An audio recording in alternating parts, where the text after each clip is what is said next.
Dzień dobry, witam wszystkich bardzo serdecznie. Przed nami kolejna rozmowa 60. Krakowskiego Festiwalu Filmowego, tej niezwykłej, wirtualnej, internetowej edycji Krakowskiego Festiwalu Filmowego i za chwilę będziemy mieli ogromną przyjemność porozmawiać z reżyserem filmu Perła pustyni.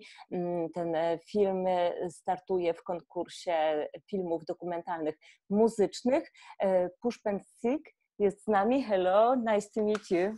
How are you? Hello, yeah. I'm good, I'm good. Nice to meet you too, yes. So I wanted to start from something which is maybe not connected with your movie, but it's connected with our situation nowadays. How are you dealing with this coronavirus situation in India now? Yeah, India is getting worse actually, day by day. The count is increasing, and though we went in a lockdown much earlier, and in a very strict lockdown, it's like the strictest lockdown in the world. But you know, it wasn't a scientific lockdown, so the governments could not manage, and now we're facing, you know, more than the lockdown because of the corona situation. You know, the situation is getting worse for the working class of India, who are mostly, you know, migrants from other places, you know, who work in cities. So, you know, they don't have anything to eat, they don't have rent to pay.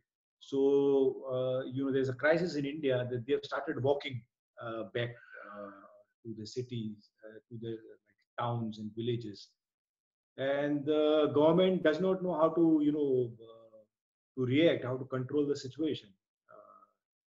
So yeah, it's really bad. People are dying on roads actually, you know, in accidents, and you know, as much as people are dying from corona, people you know, are even dying on roads, you know, because of the crisis. And probably there's economic crisis in front of us, so the situation. Yeah, it's very severe in India, you know. It's so severe that you know, the protagonist of my documentary also, he stays in a remote village with his community, and because of the lockdown, you know, there was a scarcity of food material for them. And then you know, in the film we see there is the school, you know, there's a school, so it's an NGO. So then you know, we raised some money for them so that they could go and deliver you know, food material in villages in the desert. So yeah, it's a severe crisis. You mentioned Motis, the protagonist of your film, and I wanted to start from him because, as I understand, he's the pearl of a desert. And you're saying in the beginning of the film that listening to Motis in a desert was like discovering a rare pearl. It's a beautiful sentence. So how did you discover Motis? How did you discover this pearl? Yeah, actually, the name Moti means pearl, you know. So I discovered him, you know, it's by luck, by chance I discovered him. You know, we were shooting these children in this village, Barna, where this Pechan Folk Institute is. And then, you know, so, you know, you see this second chapter in the film where we see these kids, you know, are singing, and then there's a guru who's teaching them. So suddenly, you know, like while we were shooting this, towards the end, you know, like Moti entered, like, and then he sat down, and then we had finished shooting that part, and then you know, this guy told him to sing, and I was mesmerized by his voice, and I said, where was he? Like, you know, suddenly how has he come? And then you know, suddenly we could not shoot that. Anwar, you know, he told me that he is his nephew, and he stays back in this village called Khaltana, near the Pakistan border, and he had come because of the summer vacations, to visit his grandfather. So yeah, that's how I discovered him. Yeah. And that was it difficult to film all this story in the desert, with his family, with his neighbors? Was it easy to? Difficult. It was very difficult to shoot the women, because they don't allow. They are under the veil. They are covered.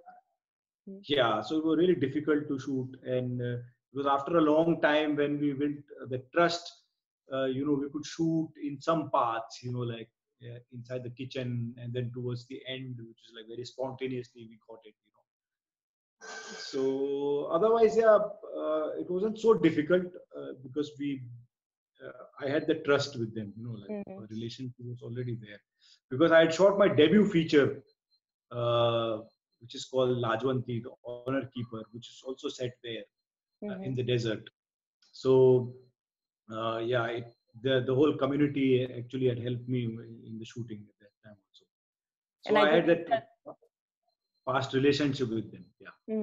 And I believe that Moti now is some kind of almost celebrity there. This young boy with amazing voice who's traveling, singing everywhere in the world.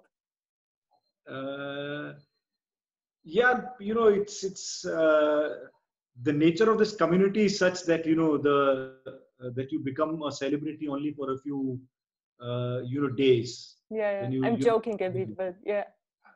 Yeah. Because at the end of the day, he's still in the village, and his life is now there, and he's trying to make his ends meet now. Yeah. And how did you choose this part of India for your documentaries? Why are you connected so much with the desert, with this north part of India? Yeah, it's an interesting question in the sense that because I'm interested in a cinema actually which is rooted in the local traditions. So I've made 4 feature films now, and all the 4 feature films actually deal with local roots and traditions. And I've grown up in Rajasthan, so I'm very fascinated by Rajasthan and its landscape, and there's so much to provide in terms of cinema itself. The landscape is very cinematic, the culture itself, and what I've seen that in cinema, they've explored Rajasthan, but in a very exotic way. There are documentaries on Mangania, the same community, and on music, but it's from the outside. You don't see it from the inside. So I wanted to make this documentary on the whole idea of music, which comes from within that community. So yeah, I wanted to make this. And also, secondly, I was attracted to this whole syncretic culture. They're Muslims, but they also, celebrate the Hindu way of living there, traditions. So they combine both these ways of living, which I thought is a great example for the whole world, which is becoming more and more xenophobic, bigoted, especially we see with this rise of new leaders, like Trump in the US or Bolsonaro in Brazil, or in Turkey. In Poland we have this situation, unfortunately. Yeah, Poland and Hungary and India, so all the leadership which is like very bigoted and like rooted in majoritarian belief, culture, so as artists, as filmmakers, we have to like counter that and show this diversity of cultures, and celebrate that. So yeah, so I thought it was very necessary to make and highlight this culture.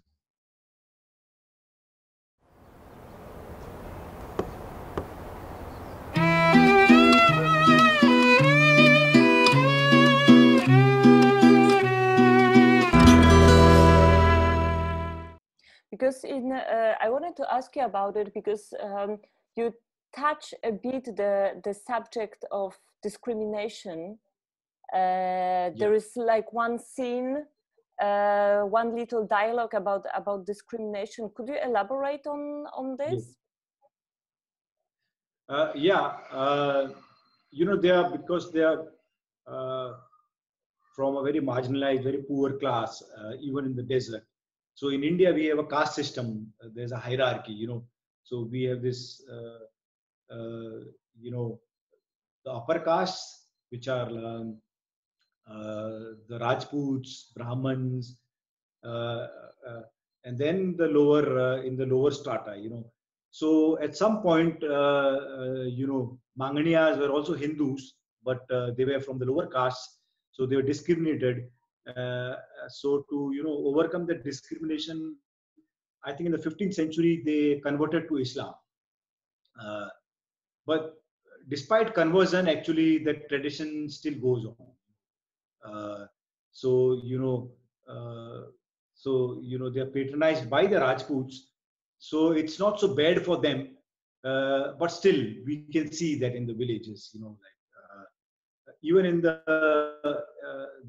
way the village is structured, Barna, you know, where Moti's father comes, you know, so it's like a small hill, and you know the upper caste stay on the above, on the higher side of the hill, and Manganiyas, you know, their houses are on the lower side of the hill. So you know, you can clearly see in the structure that, you know, the hierarchy works like that. Mm. So yeah, I wanted to explore the discrimination side even more, but they were not comfortable, you know, because they said that, you know, we live with them. So and it's slowly, you know, like slowly fading. So you know, they don't want to like make it worse, you know. So they feel that because of the singing, because the music is traveling outside, they are traveling outside, so they're getting prestige. So the Rajputs are also feeling better, you know, and all these Rajputs have built resorts, which we see in the film also.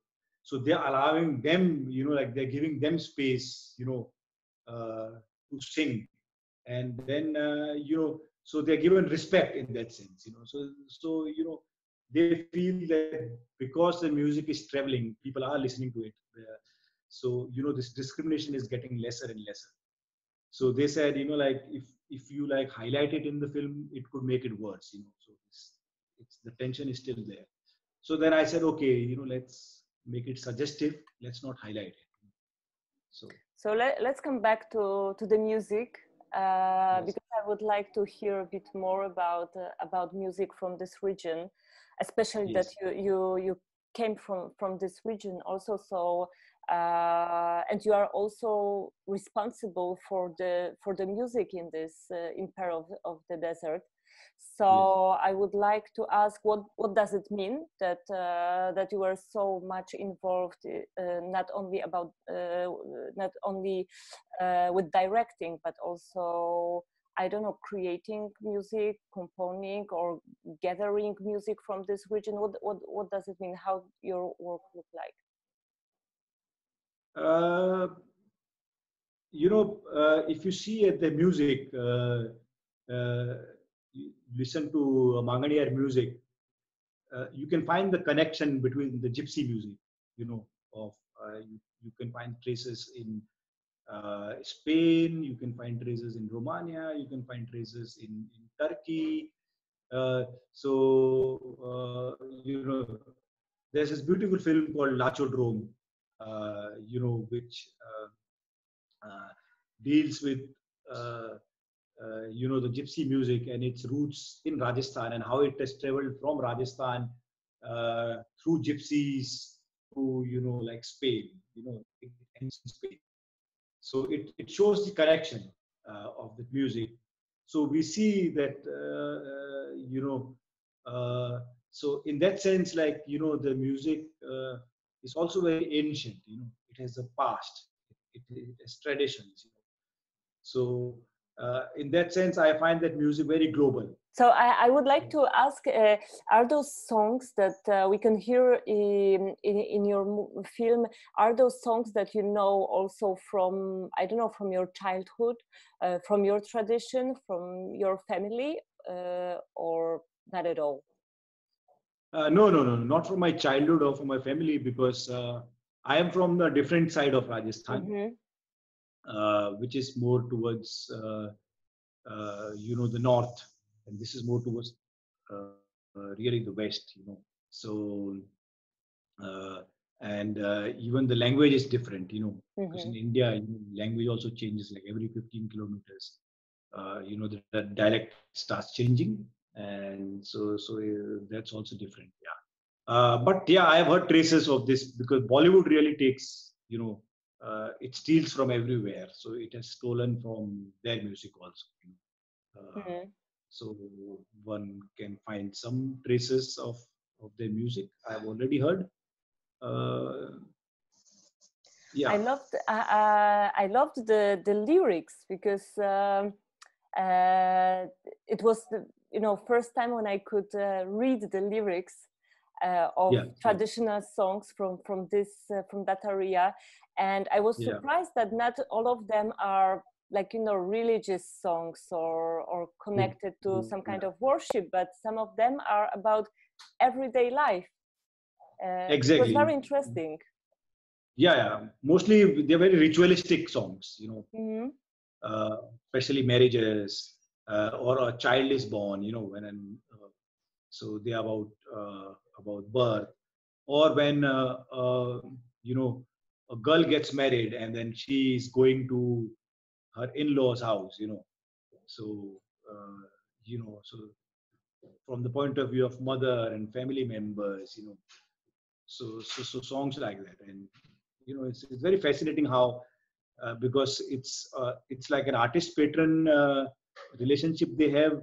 So all the songs have been composed by the Manganiyas, it's in the past, and they still continue to be sung.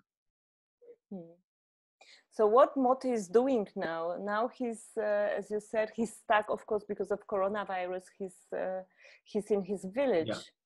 But how old is he? What's his plan? Do you still have a contact with him? Yeah. I'm in touch with him. So this tourist season, he actually started like singing in resorts. So he found one resort in Jaisalmer in the city. So he was singing there.